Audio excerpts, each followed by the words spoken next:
nomor absen 13.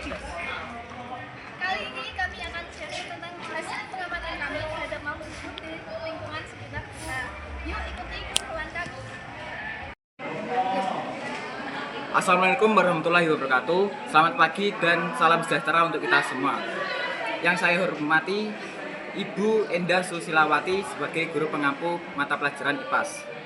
Pada kesempatan ini kami akan memaparkan hasil pengamatan yang telah kami lakukan terhadap makhluk hidup yang ada di sekitar kita. Pengamatan ini bertujuan untuk mengenal lebih dekat ciri-ciri, pelaku, serta habitat makhluk hidup. Sebagai bagian dari pelajaran IPA, melalui presentasi kami berharap teman-teman dapat memahami bahwa setiap makhluk hidup memiliki peran penting dalam keseimbangan ekosistem. Untuk itu, izinkan kami memulai pemaparan dengan memperkenalkan objek pengamatan kami, yaitu Hidup yang kami amati ada 4, di antaranya adalah semut, kadal, pohon palem, tanaman adem dan hawa. Semua itu memiliki ciri sebagai makhluk hidup, di antaranya adalah bernafas, bergerak, tumbuh, beradaptasi, makan, berkembang biak, peka terhadap rangsangan, dan mengeluarkan zat sisa.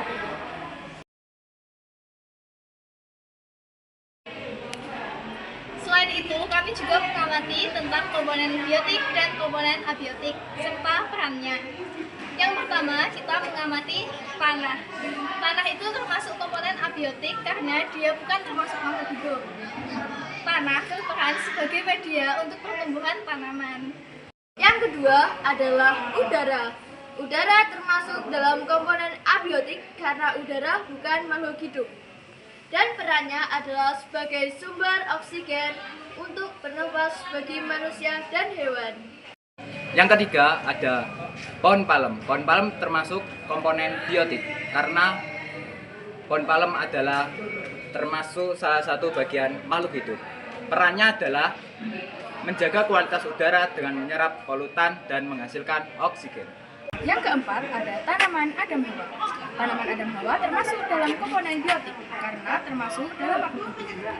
Perannya menyerap polutan dan CO2 di udara, menghasilkan oksigen. Baik, yang kelima ada cahaya matahari. Cahaya matahari termasuk dalam komponen abiotik karena dia bukan termasuk makhluk hidup. Perannya adalah sebagai sumber energi utama bagi semua kehidupan dan dibutuhkan tumbuhan dalam proses fotosintesis. Dan yang keenam ada semut. Semut termasuk komponen biotik karena dia adalah makhluk hidup.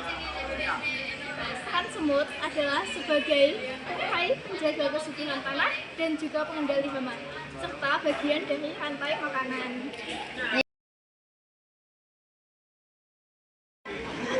Kemudian kami juga mendapatkan beberapa pertanyaan dari Bu Endah terkait hasil pengamatan kami.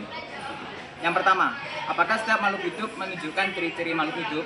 Ya, setiap makhluk hidup menunjukkan ciri-cirinya sebagai tanda atau sifat yang membedakan antara makhluk hidup dan benda mati. Seperti yang telah kami amati, semut menunjukkan ciri-ciri makhluk hidup yaitu bisa bernafas, bergerak, tumbuh, beradaptasi, makan, berkembang biak, peka terhadap rangsangan, dan mengeluarkan zat sisa. Demikian juga untuk kadal. Dan juga ada pohon palem serta tanaman adem hawa. Meskipun pohon palem dan tanaman adem hawa yang biasanya pergerakannya tidak tampak secara langsung, namun tanaman tersebut tetap mempunyai ciri-ciri bisa bergerak sesuai dengan caranya masing-masing. Yang kedua, apa saja yang termasuk lingkungan biotik dan lingkungan abiotik? Lingkungan biotik adalah semua komponen makhluk hidup dalam satu ekosistem yang termasuk komponen biotik dari hasil pengamatan kita yaitu ada pohon palem, tanaman adem hawa, dan semut. Sedangkan lingkungan abiotik adalah semua komponen tak hidup yang memengaruhi kehidupan makhluk hidup. Yang termasuk komponen abiotik dari hasil pengamatan kita yaitu cahaya matahari, tanah, dan udara. Yang ketiga, bagaimana hubungan antara makhluk hidup dengan lingkungannya? Berikan penjelasan. Makhluk hidup berinteraksi dengan lingkungannya untuk memenuhi kebutuhan hidup. seperti makan, tempat tinggal, dan reproduksi. Lingkungan terdiri dari dua jenis, yaitu biotik, makhluk hidup lain, dan abiotik, komponen tak hidup seperti tanah, cahaya, air, dan udara. Penjelasan. Misalnya semut, sebagai makhluk hidup akan mencari makanan dari tumbuhan seperti pohon palem atau tanaman Adam Hawa. Semut dapat membantu proses penyerbukan atau memakan sisa-sisa bahan organik di sekitar tanaman. Ini adalah bentuk hubungan antar makhluk hidup atau biasa disebut biotik. Sementara itu, pohon palem dan tanaman Adam Hawa bergantung pada cahaya matahari untuk fotosintesis. Tanah menyerap air dan nutrisi, serta udara atau karbon dioksida sebagai bagian dari proses hidupnya. Ini adalah hubungan antara makhluk hidup dengan komponen abiotik. Jadi, semua makhluk hidup memiliki hubungan saling bergantung dalam lingkungannya.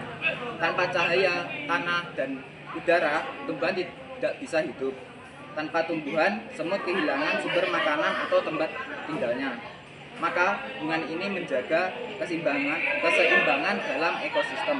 Demikian presentasi dari kelompok kami. Terima kasih atas perhatiannya. Kurang lebihnya mohon maaf. Wassalamualaikum warahmatullahi wabarakatuh.